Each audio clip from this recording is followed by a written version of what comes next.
जातिगत आधार पर जनगणना अवश्य होनी चाहिए। जो जातियां हैं, जिनकी जनसंख्या 2% है, 3% है, 4% है, उनका जो आरक्षण है वो कुछ और ही लोग मजा ले रहे हों, उस मलाई को कुछ और लोग ही खा रहे हों। जो 36 जातियां उत्तर प्रदेश के अंदर आती हैं, जिनका वोट बैंक ईमानदारी से 2-2% से लेकर 3-3% तक है, उन्हें अगर आप सरकारी उसमें आंकड़ों में देखोगे, उन्हें आरक्षण मिल ही नहीं पाता। कई राज्यों से जातिगत जनगणना की मांग चल रही है। यहाँ तक कि केंद्र सरकार पे भी जातिगत जनगणना के लिए दबाव बनाया जा रहा है। आज हम इसी पे चर्चा करेंगे और अभी हमारे साथ मौजूद है कांग्रेस के वरिष्ठ नेता और जननायक कपरी ठाकुर के प्रशिक्षण संस्थान के प्रबंधक त्रिलोक सिंह। आइए इनसे जानते हैं क्या ये सही है। सर, ये बताइए, क्या जाति के आधार पर जनगणना करना कितना सही है? जातिगत आधार पर जनगणना अवश्य होनी चाहिए। आप जब तक देश के अंदर या किसी भी प्रदेश के अंदर जो जातियां वहां पर निवास करती हैं, अगर आपको जब तक उनकी जनगणना के बारे में नहीं पता चलेगा कि किस जाति की कितनी जनसंख्या है, तब तक उनका ना तो आपको आर्थिक और ना ही सामाजिक जो उनका एक पता होना चाहिए सरकार को कि इनकी जातिगत जनगणना कितनी है और इनकी सामाजिक स्थिति क्या है, इसकी आर्थिक स्थिति क्या है, वो जनगणना होनी चाहिए। जब इस देश के अंदर एक जो जानवर होते हैं कि हमारे देश में कितनी गायें हैं, कितने हमारे यहाँ कुत्ते हैं, कितने बिल्ली हैं, जब उनकी जनगणना हो सकती है तो क्या इंसानों की जनगणना नहीं हो सकती? अच्छा, आपको नहीं लग रहा है कि जातिगत जनगणना करने से जातिवाद को बढ़ावा मिलेगा? नहीं, आप एक बार बताओ, इस देश के अंदर क्या हिंदुओं की जनसंख्या नहीं बताई जा रही? क्या मुस्लिमों की जनसंख्या नहीं बताई जा रही? क्या ईसाइयों की जनसंख्या नहीं बताई जा रही? क्या जनगणना तो हम और भी आधार पे कर सकते हैं, जैसे शैक्षिक आधार पे कि हमारे वहाँ कितने कितनी प्रतिशत जो जनसंख्या है वो शिक्षित है। हम रोजगार के आधार पे भी जनगणना कर सकते हैं, आर्थिक स्थिति पे भी जनगणना कर सकते हैं। नहीं, मेरा कहना ये है, देखिए आप, वो बात ठीक है आपकी, आप अपनी जगह सही हैं, परंतु जातिगत आधार पर जब आपने इस देश के अंदर आरक्षण दे रखा है कि SC ST को या शेड्यूल कास्ट को इतने प्रतिशत आरक्षण हम देंगे, आपने ये निश्चित कर रखा है इस देश के संविधान में कि मंडल आयोग के जो आदेशानुसार जो मंडल आयोग का था उसमें 27% आरक्षण हम पिछड़ी जाति के लोगों को देंगे। परंतु उन पिछड़ी जाति के लोगों में जो कम से कम उत्तर प्रदेश के अंदर ही 36 जातियाँ ऐसी आती हैं जो बहुत नीचे स्तर से है, जो अति पिछड़ी जातियों में आती है। जब तक आपको ये पता नहीं चल पाएगा कि उनकी उस उत्तर प्रदेश के अंदर वो अति पिछड़े वर्ग की जातियाँ आती हैं, जो पिछड़े वर्ग में आती हैं, उनकी जनसंख्या कितनी है, तो आप उनका बंटवारा कैसे करेंगे? आप एक चीज़ मान लीजिए, जाति के आधार पर हम बंटवारा क्यों करें? मेरा कहना यह है, देखिए आप अपनी जगह ठीक हैं, जातिगत आधार पर बंटवारा नहीं कह रहे हम ये कह रहे हैं उत्तर प्रदेश में, मैं तो उत्तर प्रदेश की बात कर रहा हूँ क्योंकि मैं उत्तर प्रदेश में रहता हूँ, यहाँ का निवासी हूँ।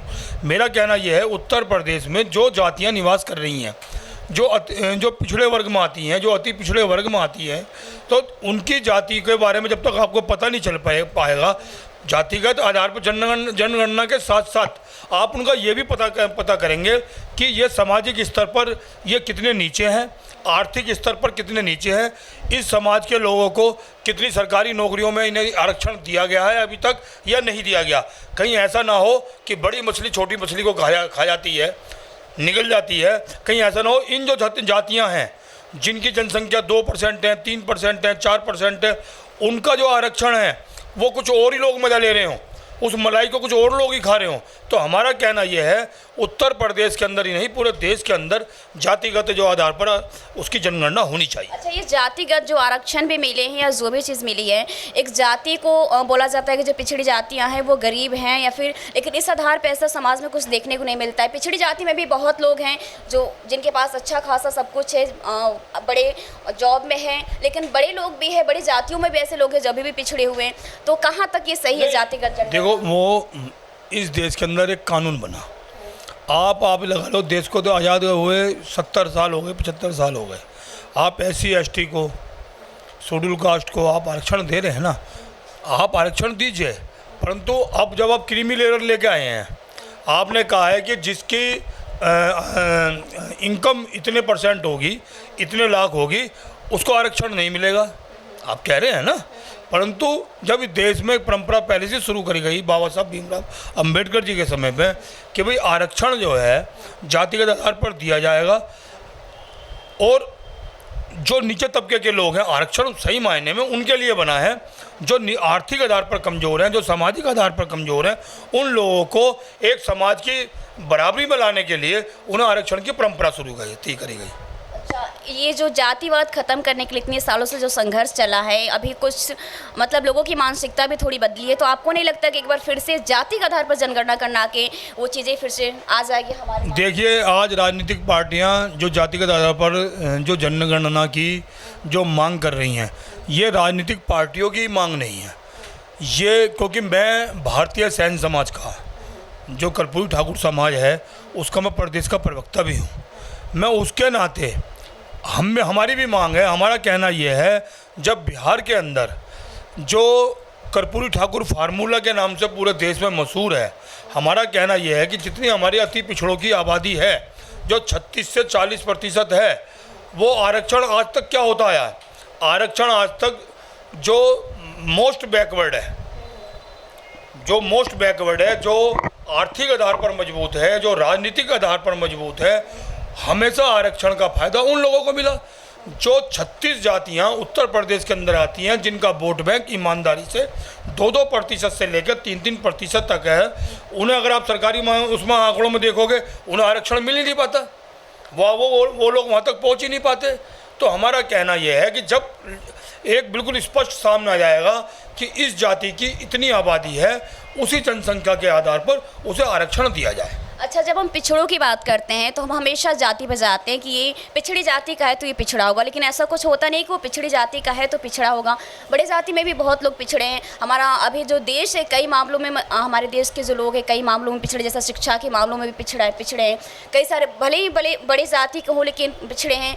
रोजगार के मामले में पिछड़ा है, फिर भी ये जातिवाद अभी तक खत्म नहीं हो पाया, एक तरह से ये भी कह सकते हैं। देखिए, एक देश की पहले से परंपरा शुरू रही है। पहले जातियां जो बनाई गई, वो जातियां उनके काम के आधार पर बनाई गई। अगर एक व्यक्ति अगर बढ़ई का काम करता है तो उसकी जाति बढ़ई बना दी गई। लेकिन जाति के आधार पर लोगों का शोषण भी बहुत किया गया जाति के नाम पे।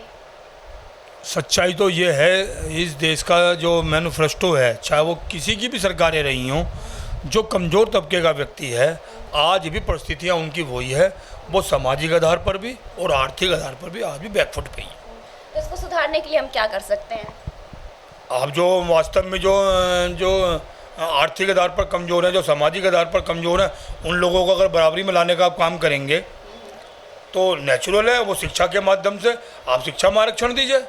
परंतु क्या है स्थिति, जो वास्तव में जिन लोगों को आरक्षण मिलना चाहिए, आज स्थिति ये है कि राजा का बेटा राजा, डॉक्टर का बेटा डॉक्टर, IAS का बेटा IAS, और वास्तव में जिन्हें आरक्षण मिलना चाहिए, जैसे एक ज़मीन पर बैठ के जूती काटता है, कायदे सही मायने में तो उसे आरक्षण मिलना चाहिए।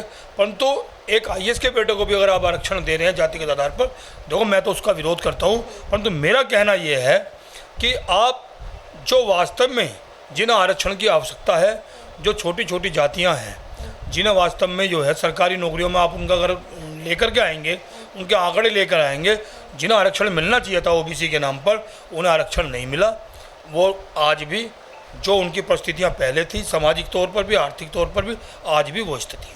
अच्छा, ये अगर हम जाति के नाम पे किसी को चिन्हित करते हैं कि इस जाति के लोग इतने हैं, क्या हम ऐसे नहीं कर सकते कि हमारे देश में शिक्षित कितने हैं, अशिक्षित कितने हैं, कितने बेरोजगार हैं? आपको क्या लगता है, अगर हम जाति के आधार पर जनगणना करेंगे वो ज़्यादा फायदेमंद होगा हमारे देश के लिए, या फिर हम शिक्षा के आधार पर करते हैं, बेरोजगारी के आधार पर करते हैं, वो ज़्यादा? देखो, वो सरकार का काम है, वो सरकार का काम है। वो सरकार आंकड़े लेके आए कि हमारे देश में कितने लोग शिक्षित हैं, कितने लोगों ने हायर एजुकेशन ले रखी है, कितने लोग हाई स्कूल पास हैं, कितने 8वीं पास हैं, कितने 5वीं पास हैं, सरकार का काम है। परंतु हम लोगों की मांग ये है कि उत्तर प्रदेश ही नहीं, पूरे देश के अंदर जाति के आधार पर जनगणना होनी चाहिए, जिससे कि ये पता चले कि फलाने जाति की फलानी जनसंख्या है, उसके आधार पर उसे आने वाले समय में जो हमें आरक्षण है, जो OBC को आरक्षण मिलता है, वो आरक्षण हमें मिलना चाहिए। जाति के आधार पर सर आरक्षण, तो आपको सही लगता है कि जाति के आधार पर अगर हम आरक्षण देते हैं तो जो मतलब सच में उस आरक्षण को जिसकी ज़रूरत है, जो उसका हकदार है, उसको मिल जाएगा? देखिए मैम, ये सरकार का काम है ये सरकार का काम है। सरकार ये देखे कि अगर त्रिलोक सिंह आर्थिक आधार पर कमज़ोर हैं और त्रिलोक सिंह के बच्चों को आरक्षण मिलना चाहिए तो फिर मिलना चाहिए। और जो एक एमपी हैं और ओबीसी जाति से आते हैं वो, और वो मेंबर ऑफ पार्लियामेंट है या आईएएस है या पीसीएस है, अब उनके बच्चों को आरक्षण मिल रहा है और त्रिलोक सिंह के बच्चों को आरक्षण नहीं मिल रहा। यही मतलब आप जो है जिसे आरक्षण मिलना चाहिए उसका अधिकार छीन रहे हैं। वही बात है ना, अगर हम जाति के आधार पर आरक्षण देते हैं तो फिर यही चीजें होगी हमारे समाज। तो हमारा कहना यह है, बिहार की तरह, तमिलनाडु की तरह, कर्नाटक की तरह उत्तर प्रदेश में भी अति पिछड़ों को 27% का जो आरक्षण है उसमें बंटवारा होना चाहिए और अति पिछड़ों को अलग से आरक्षण मिलना चाहिए। अच्छा सर, अति पिछड़ा किसे आप जातिवाद को लेकर अति पिछड़ा करें, या जो सच में इस समाज से पिछड़ा है, जो अभी शिक्षा के क्षेत्र में पिछड़ा है, हर एक चीज़ में पिछड़ा है, वही लोग पिछड़े हैं जो आर्थिक आधार पर कमज़ोर हैं, जिनकी छोटी छोटी जातियां हैं, जिनकी जनसंख्या छोटी छोटी है, वो लोग आज भी आर्थिक आधार पर पिछड़े हुए लोग हैं। तो ये हमारे साथ त्रिलोक सिंह थे। इनसे हमने बात की जाति के आधार पे क्या जनगणना सही है, लेकिन आगे हम भी और भी लोगों से जानेंगे कि क्या ये जाति के आधार पर जनगणना सही है, क्या ये हमारे समाज में होनी चाहिए, क्या जाति के आधार पर जनगणना जातिवाद को बढ़ावा देगी। जातिगत आधार पर जनगणना अवश्य होनी चाहिए। जो जातियाँ हैं जिनकी जनसंख्या 2% है, 3% है, 4% है, उनका जो आरक्षण है वो कुछ और ही लोग मजा ले रहे हों, उस मलाई को कुछ और लोग ही खा रहे हों। जो 36 जातियां उत्तर प्रदेश के अंदर आती हैं, जिनका वोट बैंक ईमानदारी से 2-2% से लेकर 3-3% तक है, उन्हें अगर आप सरकारी उसमें आंकड़ों में देखोगे, उन्हें आरक्षण मिल ही नहीं पाता।